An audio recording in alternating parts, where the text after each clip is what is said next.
Good afternoon, and thank you for being here. My name is Mike Boudreau. I'm the sheriff of Tulare County.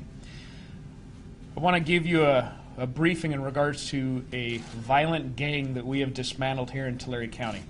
Operation Stray Bullet is what we have given the title to this operation. Around 4:30 this morning, the Tulare County Sheriff's Office, in partnership with the DEA, FBI, and the Visalia Police Department, ended a 5-month investigation into a violent gang in the northern part of Tulare County, specifically in the areas of Orosi and Cutler.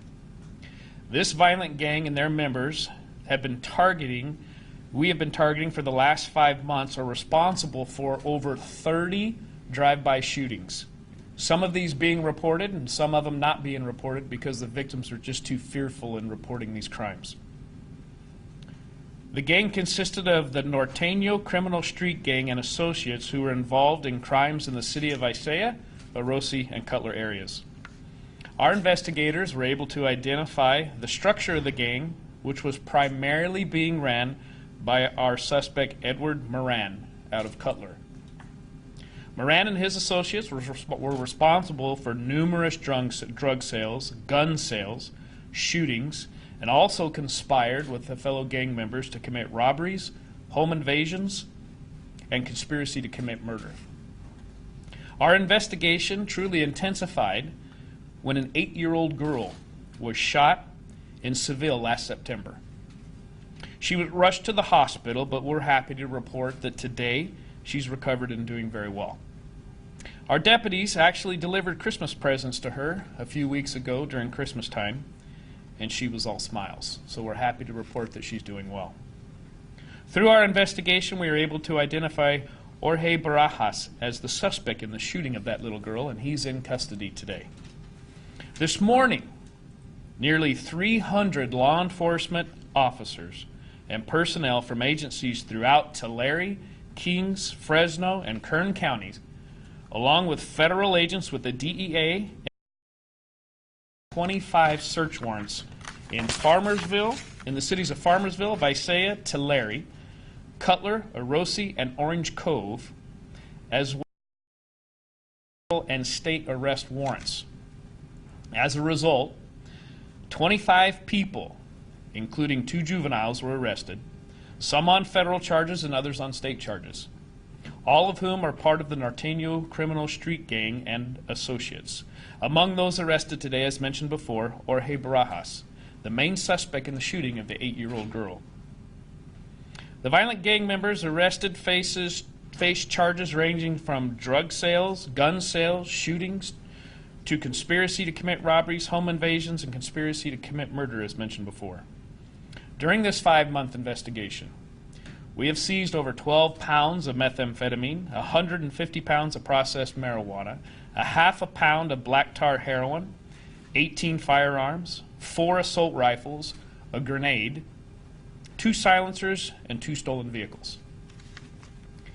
At this time, I'd just really like to thank our law enforcement counterparts, specifically to the DEA, FBI, Homeland Security, ATF. We have Chief Jason Salazar here up with us today as our partner from the Visalia Police Department, as well as SWAT teams from as far away as Bakersfield, Porterville, and the Tulare Police Department, the Visalia Police Department, the Kern County Sheriff's Office, Kings County Sheriff's Office, and the Central Valley Task Force. Every police agency in Tulare County participated in this operation today, and we are thankful for our law enforcement partners. I'm also happy to report that no officers or any suspects were injured during the course of this operation. This was a massive operation and truly would have not been possible without the help of those that you see up here with me today and those who are still out there in the field working today. This investigation is not over. We still have officers in the field collecting multiple items of evidence. As you can see, this is a massive detail. We are grateful. You might be wondering why we would arrest a bunch of gang members in such a big deal and why it would be such a big deal to us, and let me tell you why. These violent gang members, they bring drugs into our communities and into our towns. They're the cause of havoc and terror amongst the law-abiding people who live here. These criminals are poisoning the minds of our children. During today's operation, we arrested a 15 and a 16-year-old juvenile. I would think that they're children. Those kids should have been sitting in school this morning and wondering what they're going to do for the winter formal or some type of school event, but they were actively participating in a gang activity with known gang members. Instead, they're sitting in a jail cell today. Their lives truly have been stolen by street gangs. These gang members are stealing your stuff, robbing our stores, all of these businesses of which our communities work so hard. We have an 8-year-old girl that was shot, and her life could have easily ended.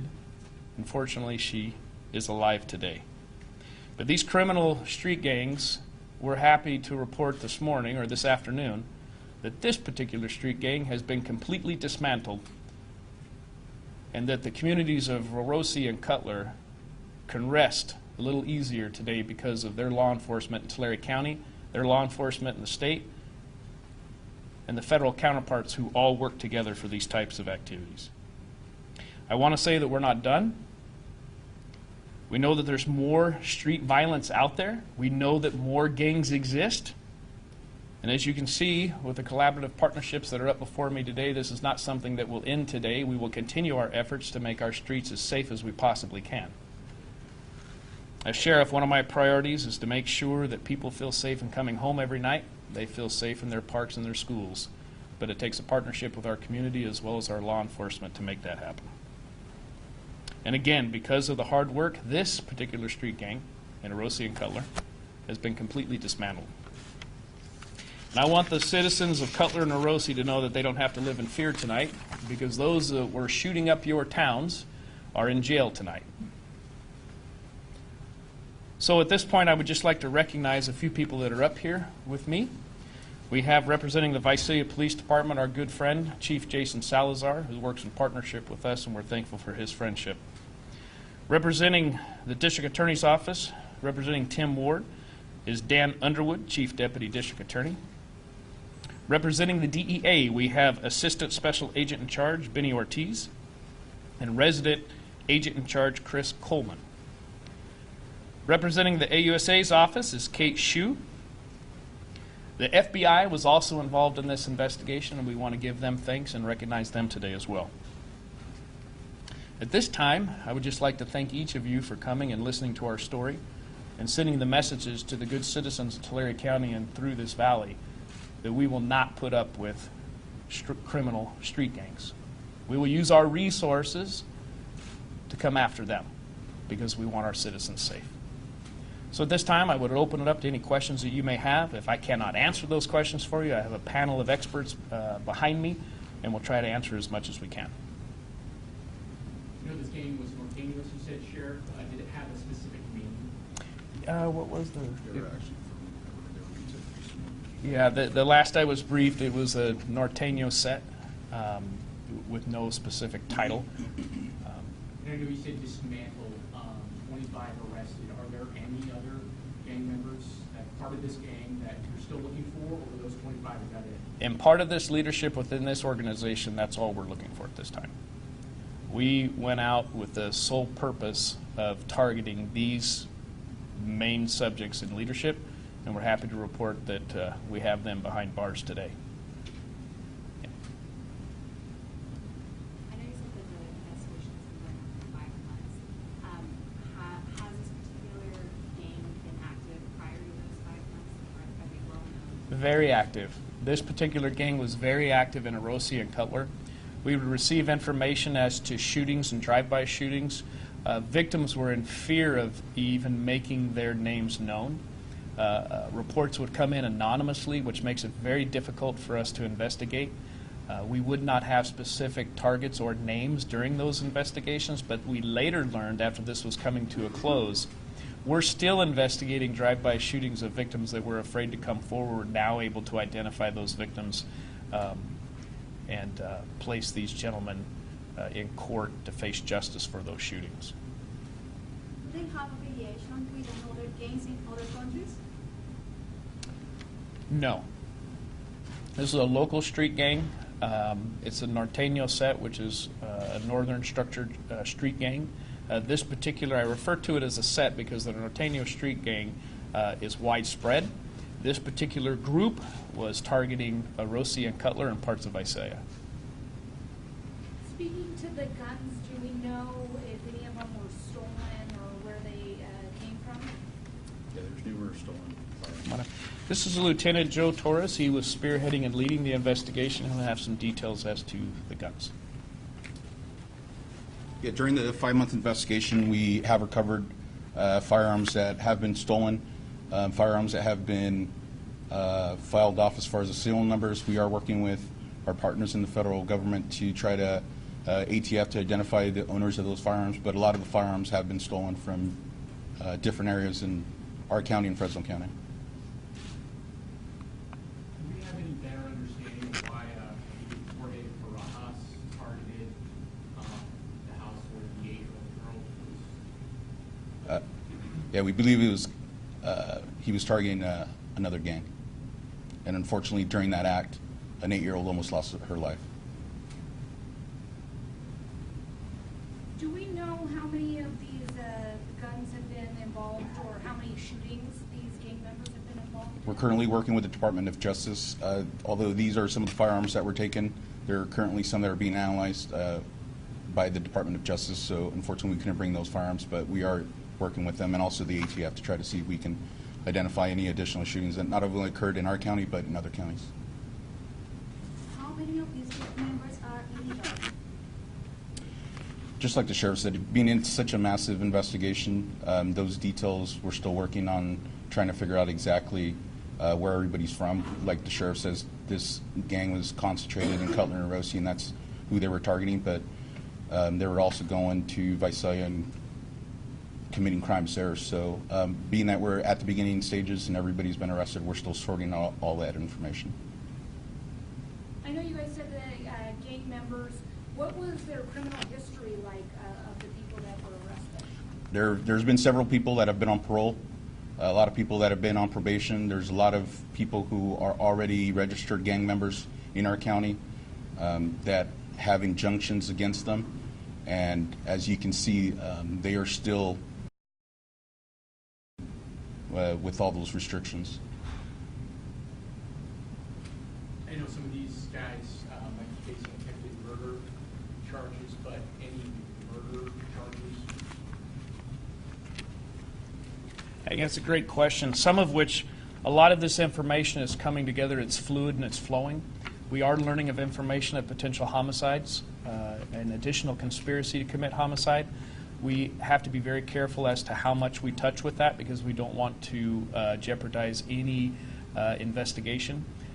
We are very confident and comfortable with the fact that this may lead to more information in regards to planned homicides or even past homicides that have already occurred.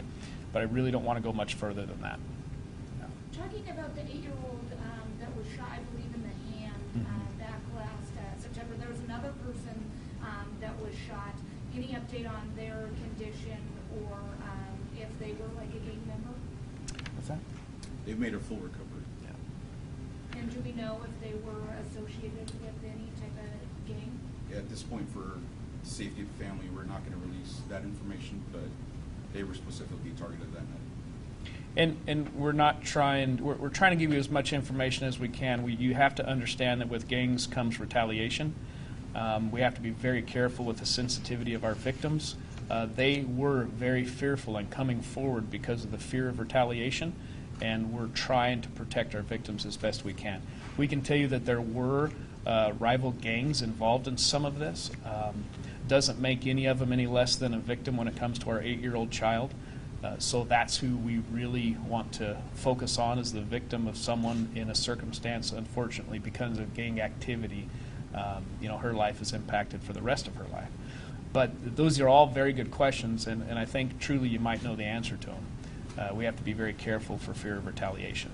This case is not done today. Our investigators are actually still in the field. We're learning information as to new cases that possibly will be coming out of this. And when we get that information, we'll make sure that you have that. Just speaking to that, I mean, when you do such a large operation, are you worried, and what do you do to make sure that there is as little retaliation as possible? There's been a lot of steps that have gone into place with something like this. As you can imagine, we can't put this type of case together in 1 week's time. We have to get with our law enforcement counterparts to do whatever we can to assure the safety of those who may be impacted directly or indirectly because of the arrests or future investigations. And so we do the best we can to assure the community that we're there for them. It requires them being a part of the investigation, coming to us and letting us know things.